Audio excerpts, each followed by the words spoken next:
Praise the lord. ದೇವರ ಒಳ್ಳೆಯ ಮತ್ತು ಪ್ರೀತಿಯ ಸೃಷ್ಟಿಯಾದ ನನ್ನ ಸಹೋದರ ಸಹೋದರಿಯರೇ, ನಿಮ್ಮೆಲ್ಲರಿಗೂ ನಮ್ಮ ರಕ್ಷಕನಾದ ಯೇಸು ಕ್ರಿಸ್ತನ ಹೆಸರಿನಲ್ಲಿ ವಂದನೆ ಹಾಗೂ ಈ ದಿನದ ವಾಕ್ಯ ಧ್ಯಾನಕ್ಕಾಗಿ ಸ್ವಾಗತ.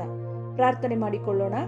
ಪರಿಶುದ್ಧನಾದ ಪರಲೋಕದ ತಂದೆಯೇ, ಸರ್ವ ಸೃಷ್ಟಿಕರ್ತನೆ, ನಿಮ್ಮ ಪರಿಶುದ್ಧ ನಾಮಕ್ಕೆ ಸ್ತೋತ್ರವಾಗಲಿ. ಅಪ್ಪ, ಈ ದಿನದ ವಾಕ್ಯ ಭಾಗದಲ್ಲಿ ನಮ್ಮ ಜೊತೆಯಲ್ಲಿದ್ದು ಸತ್ಯದ ಆತ್ಮನ ಮುಖಾಂತರ ನಮ್ಮೆಲ್ಲರನ್ನು ಬಲಪಡಿಸಿ ನಡೆಸಬೇಕಾಗಿ ಯೇಸುವಿನ ಹೆಸರಿನಲ್ಲಿ ಬೇಡಿ ಹೊಂದಿದ್ದೇವೆ ನಮ್ಮ ತಂದೆಯೇ, ಆಮೇನ್. ಕರ್ತನಲ್ಲಿ ಪ್ರಿಯರೇ, ಇಂದಿನ ವಾಕ್ಯ ಧ್ಯಾನ, ದೇಹವನ್ನು ಕೊಂದು ಆತ್ಮವನ್ನು ಕೊಲ್ಲಲಾರದವರಿಗೆ ಹೆದರಬೇಡಿರಿ. ಪ್ರಿಯರೇ, ಇತ್ತೀಚೆಗಷ್ಟೇ ಅಮೆರಿಕದ ಚಾರ್ಲಿ ಕಿರ್ಕ್ ಎಂಬ ದೇವ ಸೇವಕರು ಕೊಲ್ಲಲ್ಪಟ್ಟರು. ಇವರು ಅನೇಕ ಯವನಸ್ಥರಿಗೆ ದೇವರ ವಾಕ್ಯವನ್ನು ಹಂಚುತ್ತಾ ಅವರನ್ನು ಎಚ್ಚರಿಸುತ್ತಾ ಇರುವಾಗಲೇ, ಹಾಡು ಹಗಲಿನಲ್ಲಿಯೇ ಅನೇಕ ಜನರ ಮಧ್ಯೆ ಇರುವಾಗಲೇ ಅವರನ್ನು ಕೊಲ್ಲಲ್ಪಟ್ಟರು. ನೋಡಿ, ಈ ದೇವ ಸೇವಕರು ದೇವರ ವಾಕ್ಯವನ್ನು ಯಾವುದೇ ಭಯವಿಲ್ಲದೆ ತಪ್ಪು ದಾರಿಯಲ್ಲಿ ನಡೆಯುವವರನ್ನು, ದೇವರ ಚಿತ್ತಕ್ಕೆ ವಿರುದ್ಧವಾಗಿ ನಡೆಯುವವರೆಲ್ಲರನ್ನು ಧೈರ್ಯವಾಗಿ ಖಂಡಿಸುತ್ತಾ ಘಂಟಾಘೋಷವಾಗಿ ವಾಕ್ಯ ಸಾರುತ್ತಿದ್ದಂತಹ ಸೇವಕರು. ಬಹುಶಃ ಇವರಿಗೆ ತಾನು ಮಾಡುತ್ತಿರುವ ಸೇವೆಯಿಂದಾಗಿ ಮುಂದೆ ಒಂದು ದಿನ ತನ್ನ ಪ್ರಾಣಕ್ಕೆ ಅಪಾಯ ಬರಬಹುದು ಅಂತ ಆತನಿಗೆ ಗೊತ್ತಿತ್ತೋ ಗೊತ್ತಿರಲಿಲ್ಲವೋ ಅದು ನಮಗೆ ಗೊತ್ತಿಲ್ಲ. ಆದಾಗ್ಯೂ ಅವರು ತಮ್ಮನ್ನು ತಾವು ಕರ್ತನ ಸೇವೆಯಲ್ಲಿ ತೊಡಗಿಸಿಕೊಂಡಿದ್ದರು ಮತ್ತು ಅನೇಕರನ್ನು ರಕ್ಷಣೆಯ ಮಾರ್ಗದಲ್ಲಿ ನಡೆಸುವಂತವರಾಗಿದ್ದರು, ಸತ್ಯ ವಾಕ್ಯವನ್ನು ಹಂಚುವವರಾಗಿದ್ದರು.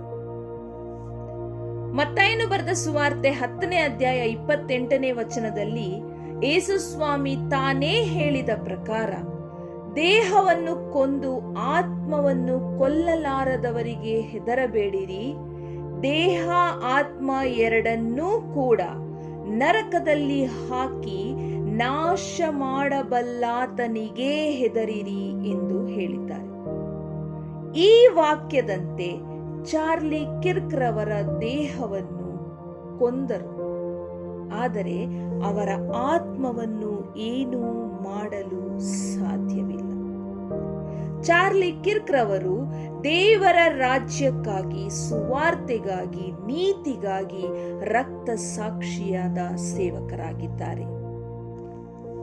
ಕರ್ತನ ಸೇವೆ ಮಾಡುತ್ತಲೇ ತಮಗೆ ಅರಿಯದೆ ತಮ್ಮ ಪ್ರಾಣವನ್ನು ಅರ್ಪಿಸಿ ದೇವರ ರಾಜ್ಯಕ್ಕಾಗಿಯೂ ನೀತಿಗಾಗಿಯೂ ರಕ್ತ ಸಾಕ್ಷಿಯಾದ ಸೇವಕರಾಗಿದ್ದಾರೆ.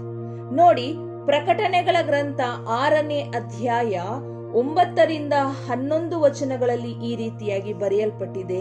ಇದರ ತಲೆಬರಹ ಈ ರೀತಿಯಾಗಿದೆ: 5ನೆಯ ಮುದ್ರೆಯನ್ನು ಒಡೆದದ್ದು ರಕ್ತ ಸಾಕ್ಷಿಗಳ ಆತ್ಮಗಳು ದೇವರ ಶತ್ರುಗಳಿಗೆ ಪ್ರತಿದಂಡನೆಯಾಗಬೇಕೆಂದು ಮೊರೆಯಿಟ್ಟದ್ದು.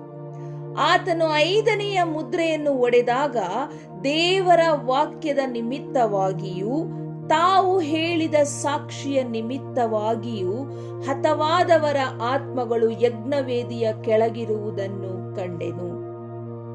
ಅವರು, ಒಡೆಯನೇ, ಪರಿಶುದ್ಧನೂ ಸತ್ಯವಂತನೂ ಆಗಿರುವಾತನೇ, ಭೂನಿವಾಸಿಗಳು ನಮ್ಮನ್ನು ಕೊಂದದ್ದಕ್ಕೆ ನೀನು ಎಷ್ಟು ಕಾಲದವರೆಗೂ ನ್ಯಾಯ ವಿಚಾರಿಸದೆಯೂ ಪ್ರತಿದಂಡನೆ ಮಾಡದೆಯೂ ಇರುವಿ ಎಂದು ಮಹಾಶಬ್ದದಿಂದ ಕೂಗಿದರು. ನೋಡಿ, ಇಲ್ಲಿ ಬರೆಯಲ್ಪಟ್ಟಿದೆ, ಹತಸಾಕ್ಷಿಯಾದವರು, ರಕ್ತ ಸಾಕ್ಷಿಯಾದವರ ಆತ್ಮಗಳು ಯಜ್ಞವೇದಿಯ ಕೆಳಗೆ ಇದೆ. ಹಾಗೂ ಅವರು, ಭೂನಿವಾಸಿಗಳು ತಮ್ಮನ್ನು ಕೊಂದದ್ದಕ್ಕಾಗಿ, ನ್ಯಾಯಕ್ಕಾಗಿ ದೇವರನ್ನು ಅವರು ಮೊರೆ ಇಡುತ್ತಾ ಇದ್ದಾರೆ. ಮುಂದೆ ನೋಡ್ರಿ, ಅವರಲ್ಲಿ ಒಬ್ಬೊಬ್ಬನಿಗೆ ಒಂದೊಂದು ಬಿಳಿ ನಿಲುವಂಗಿಯು ಕೊಡಲ್ಪಟ್ಟಿತ್ತು. ಇದಲ್ಲದೆ ನಿಮ್ಮ ಹಾಗೆ ಕೊಲೆಯಾಗಬೇಕಾಗಿರುವ ನಿಮ್ಮ ಸಹೋದರರ ಮತ್ತು ನಿಮ್ಮ ಜೊತೆ ದಾಸರ ಸಂಖ್ಯೆಯು ಪೂರ್ಣವಾಗುವ ತನಕ ಇನ್ನೂ ಸ್ವಲ್ಪ ಕಾಲ ವಿಶ್ರಮಿಸಿಕೊಂಡಿರಬೇಕೆಂದು ಅವರಿಗೆ ಉತ್ತರವಾಯಿತು. ಕರ್ತನಲ್ಲಿ ಪ್ರಿಯರೇ, ದೇವರ ರಾಜ್ಯಕ್ಕಾಗಿ, ನೀತಿಗಾಗಿ, ಸುವಾರ್ತೆಗಾಗಿ ಪ್ರಾಣವನ್ನು ಕಳೆದುಕೊಂಡು ರಕ್ತಸಾಕ್ಷಿಯಾದ ಅನೇಕರು ಇಂದು ಕರ್ತನ ಮುಂದೆ ಇದ್ದಾರೆ. ಅವರ ಕೂಗು ಕರ್ತನಿಗೆ ಮುಟ್ಟುತ್ತಾ ಇದೆ.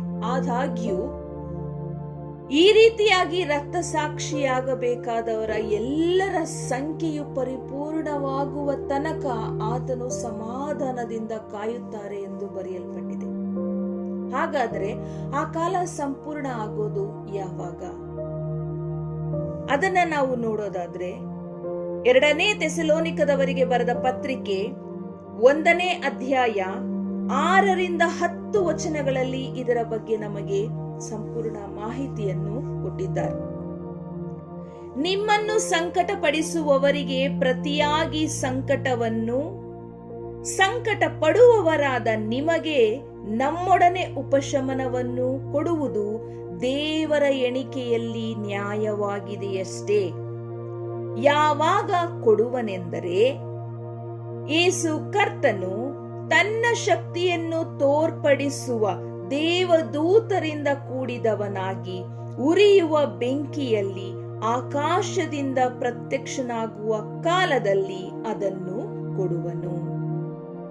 ಆಗ ನಮ್ಮ ಕರ್ತನಾದ ಯೇಸುವು ದೇವರನ್ನರಿಯದವರಿಗೂ ತನ್ನ ಸುವಾರ್ತೆಗೆ ಒಳಪಡದವರಿಗೂ ಪ್ರತೀಕಾರವನ್ನು ಸಲ್ಲಿಸುವನು. ಆ ದಿನದಲ್ಲಿ ಆತನು ತನ್ನ ಪವಿತ್ರರ ಮೂಲಕ ಪ್ರಭಾವ ಹೊಂದುವವನಾಗಿಯೂ ನಾವು ನಿಮಗೆ ಹೇಳಿದ ಸಾಕ್ಷಿಯನ್ನು ನಂಬಿದವರೆಲ್ಲರ ಮೂಲಕ ತನ್ನ ವಿಷಯದಲ್ಲಿ ಆಶ್ಚರ್ಯ ಹುಟ್ಟಿಸುವವನಾಗಿಯೂ ಬರುವಾಗ ಅಂಥವರು ಕರ್ತನ ಸಮ್ಮುಖಕ್ಕೂ ಆತನ ಪರಾಕ್ರಮದ ವೈಭವಕ್ಕೂ ದೂರವಾಗಿ ನಿತ್ಯ ನಾಶನವೆಂಬ ದಂಡನೆಯನ್ನು ಅನುಭವಿಸುವರು. ಕರ್ತನಲ್ಲಿ ಪ್ರಿಯರೇ, ಅನೇಕ ಜನ ರಕ್ತಸಾಕ್ಷಿಗಳಾದಂಥವರ ನ್ಯಾಯ ವಿಚಾರಣೆ ಯಾವಾಗ ನಡೆಯುತ್ತದೆ ಎಂಬುದು ಈ ವಾಕ್ಯದಲ್ಲಿ ನಮಗೆ ಸ್ಪಷ್ಟವಾಗಿ ತಿಳಿಸಲ್ಪಟ್ಟಿದೆ. ಲೋಕ ಅಂತ್ಯವಾಗುವಾಗ ಕರ್ತನು ತನ್ನ ಮಹಿಮಾ ಪ್ರಭಾವದೊಡನೆ ಆಕಾಶದಲ್ಲಿ ಕೋಟ್ಯಾನುಕೋಟಿ ದೂತರೊಟ್ಟಿಗೆ ಆತನು ಪ್ರತ್ಯಕ್ಷನಾಗುವ ಸಮಯದಲ್ಲಿ ಈ ಎಲ್ಲ ಕಾರ್ಯಗಳು ನಡೆಯಲ್ಪಡುತ್ತದೆ.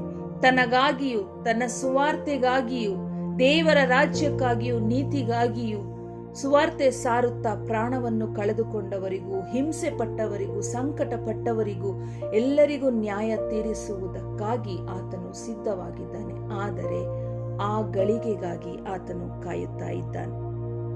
ಅಲ್ಲಿಯವರೆಗೂ ಕ್ರೈಸ್ತರಾದ ನಮಗೆ ದೇವರ ರಾಜ್ಯಕ್ಕಾಗಿಯೂ ನೀತಿಗಾಗಿಯೂ ತವಕ ಪಡುತ್ತಾ ಪರಲೋಕ ರಾಜ್ಯದ ಕುರಿತು ಸುವಾರ್ತೆಯನ್ನು ಸಾರುವಂತಹ ಭಾರ, ಜವಾಬ್ದಾರಿ ನಮ್ಮೆಲ್ಲರ ಮೇಲಿದೆ. ಹಾಗಾಗಿ ನಾವು ಆ ಒಂದು ಕರ್ತವ್ಯವನ್ನು ದೇವರ ನಾಮದಲ್ಲಿ ಮುಂದುವರಿಸುತ್ತಾ ಹೋಗಬೇಕು. ಆ ದಿನದಲ್ಲಿ, ಅಂದರೆ ಲೋಕ ಅಂತ್ಯದ ದಿನದಲ್ಲಿ, ನಾವು ಪ್ರೀತಿಸುವ, ನಾವು ಹಿಂಬಾಲಿಸುವ ನಮ್ಮ ರಕ್ಷಕನಾದ ಯೇಸುವನ್ನು ನಾವು ಕಂಡುಕೊಂಡು ಆತನೊಟ್ಟಿಗೆ ಪರಲೋಕ ರಾಜ್ಯಕ್ಕೆ ಏರಿಸಲ್ಪಡುವೆವು. ಮುಂದೆ ಹತಸಾಕ್ಷಿಯಾಗಬೇಕಾದವರ, ರಕ್ತಸಾಕ್ಷಿಯಾಗಬೇಕಾದವರು ಯಾರ್ಯಾರೆಂದು ನಮಗೆ ತಿಳಿದಿಲ್ಲ. ಅದರಲ್ಲಿ ನಾವು ಇರಬಹುದು, ಇಲ್ಲದೆ ಇರಬಹುದು. ಆದಾಗ್ಯೂ ಯೇಸುವಿನ ನಾಮದಲ್ಲಿ ನಾವು ಧೈರ್ಯವಾಗಿ ಜೀವಿಸುವವರಾಗಬೇಕು. ದೇಹವನ್ನು ಮಾತ್ರ ಕೊಂದು ಆತ್ಮವನ್ನು ಏನೂ ಮಾಡಲಲ್ಲದವರಿಗೆ ಹೆದರದೆ ದೇವರ ವಾಕ್ಯದ ಸಂದೇಶವನ್ನು ನಾವು ಸಮಾಧಾನವಾಗಿ ಸಾರುವಂತವರಾಗಬೇಕು. ನಮ್ಮೆಲ್ಲರ ಜೀವಿತ, ಅದು ಬದುಕಾಗಲಿ ಸಾವೇ ಆಗಲಿ, ಅದರ ಮೂಲಕ ತಂದೆಯಾದ ದೇವರಿಗೆ ಮಹಿಮೆಯುಂಟಾಗುವಂತೆ ನಾವು ಜೀವಿಸಬೇಕಾಗಿದೆ. ಕರ್ತನಲ್ಲಿ ಪ್ರಿಯರೇ, ಕೇಳಿದಂತಹ ವಾಕ್ಯಗಳು ನಿಮ್ಮೆಲ್ಲರ ಹೃದಯದಲ್ಲಿ ಯೇಸುವಿನ ನಾಮದಲ್ಲಿ ಫಲ ಕೊಡುವಂತಾಗಲಿ ಎಂದು ಕೇಳಿಕೊಳ್ಳುತ್ತೇನೆ. ಆಮೇನ್.